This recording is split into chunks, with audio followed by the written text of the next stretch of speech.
अभी जो हमें स्टेज पे ज्वाइन करेंगे उनका हमें काफ़ी देर से इंतज़ार था। पहले भी हमने अनाउंसमेंट करके और फिर हमें उनका इंतज़ार मज़ीद करना पड़ा क्योंकि अच्छा वक्त आने में वक्त लगता है। तो अभी हमें स्टेज पे ज्वाइन करेंगे अली ज़ेब साहब। एक इंटरनेशनल सिंगर हैं, इंटरनेशनली अवार्डेड हैं, बहुत दिन ज़करिया अवार्ड भी जीता हुआ है और इंटरनेशनली काफ़ी ज़्यादा परफॉर्मेंसेस देते रहते हैं। अभी हमें स्टेज पे ज्वाइन करेंगे सर।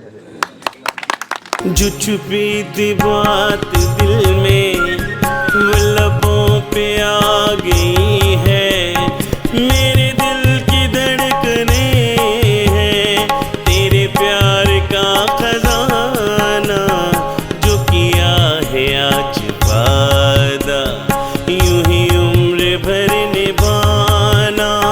मेरी जिंदगी है तुमसे कहीं तुम बदल न जाना, जो किया है आज वादा।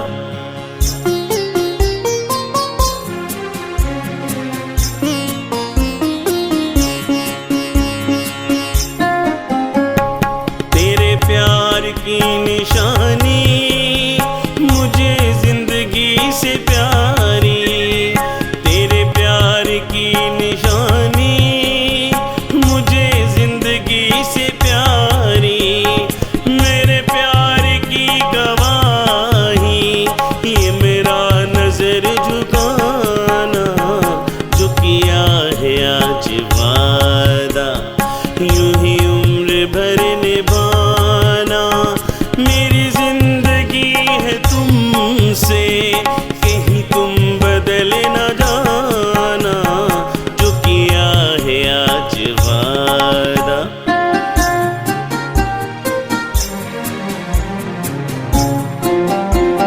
ये झुकी निगाह मेरी तुझे कर रही है सजदे, तू ही मेरे